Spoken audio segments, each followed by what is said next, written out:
भारत में कानूनी व्यवस्था अब डिजिटल नेटवर्क में समा चुकी है। हर जगह ऑटोमेटेड सिस्टम काम कर रहे हैं। आज का कानून मोबाइल नोटिफिकेशन की रफ्तार से चलता है। ई चालान हो या बैंक फ्रॉड का अलर्ट, कानूनी जानकारी का अभाव अब सीधे आपके बैंक बैलेंस और प्रोफेशनल लाइफ को प्रभावित करता है। हम उन 5 कानूनों को समझेंगे जो सड़क पर, ऑफिस में, इंटरनेट पर और खरीदारी के दौरान आपकी सुरक्षा के लिए बनाए गए हैं। इन 5 स्पेसिफिक फ्रेमवर्क्स को समझकर आप बेवजह के जुर्माने, धोखाधड़ी और वर्कप्लेस के विवादों को तकनीकी सटीकता के साथ सुलझा सकते हैं। मोटर व्हीकल एक्ट अब पूरी तरह डिजिटल है। वाहन और सारथी पोर्टल से आपकी गाड़ी का हर रिकॉर्ड सरकारी डेटाबेस में रियल टाइम अपडेट होता है। इस सिस्टम के लिए आपको एम परिवहन ऐप इस्तेमाल करना होगा और अपना मोबाइल नंबर लिंक रखना होगा। इसका सीधा लाभ है कि अब फिजिकल डॉक्यूमेंट साथ रखने की ज़रूरत नहीं है। ऐप में मौजूद डिजिटल कॉपी कानूनी रूप से मान्य है। लेकिन ध्यान रहे, डिजिटल रिकॉर्ड्स में गलती की गुंजाइश नहीं होती। डॉक्यूमेंट एक्सपायर होते ही सिस्टम ऑटोमेटिक चालान जनरेट कर देता है, जिसे आप पुलिस से बातचीत करके नहीं रुकवा सकते। अगर कभी ट्रैफिक पुलिस आपको रोकती है और आपके पास वॉलेट नहीं है, तो आप कानूनी तौर पर ऐप के जरिए अपनी पहचान साबित करके बिना किसी जुर्माने के आगे बढ़ सकते हैं। आज के दौर में सुरक्षित ड्राइविंग के साथ साथ डिजिटल डॉक्यूमेंट्स का मैनेजमेंट आपकी कानूनी जिम्मेदारी है। आईटी एक्ट 2000 डेटा चोरी और पहचान की सुरक्षा के लिए एक मजबूत कानूनी ढांचा तैयार करता है। किसी भी ऑनलाइन फ्रॉड की स्थिति में नेशनल साइबर क्राइम पोर्टल पर तुरंत रिपोर्ट करना आपकी पहली जिम्मेदारी है। सेक्शन 43A के तहत आप हर जाने का दावा कर सकते हैं।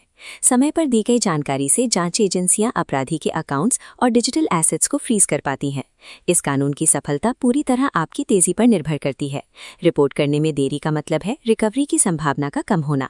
जैसे अगर कोई आपकी सोशल मीडिया प्रोफाइल का गलत इस्तेमाल करके उगाही की कोशिश करता है, तो आधिकारिक शिकायत ही उस प्रोफाइल को ब्लॉक करने का कानूनी आधार बनती है। ऑनलाइन सुरक्षा के लिए केवल सावधानी बरतना काफी नहीं है, आपको कानूनी प्रक्रिया को सक्रिय रूप से इस्तेमाल करना होगा। आईपीसी सेक्शन 420 उन स्थितियों के लिए जहां जानबूझकर धोखा देने और बेईमानी करने का इरादा साफ नजर आता है। इसे प्रभावी बनाने के लिए आपको लेन देन की शुरुआत से ही सामने वाले के धोखेबाज इरादों के लिखित प्रमाण जुटाने होंगे। सबूत मिलने पर यह मामला एक साधारण दीवानी विवाद से बदलकर गैर जमानती अपराध की श्रेणी में आ जाता है, जो रिकवरी के लिए एक बड़ा दबाव बनाता है। ये एक गंभीर कानूनी कदम है। केवल पेमेंट में देरी होना 420 का मामला नहीं बनता।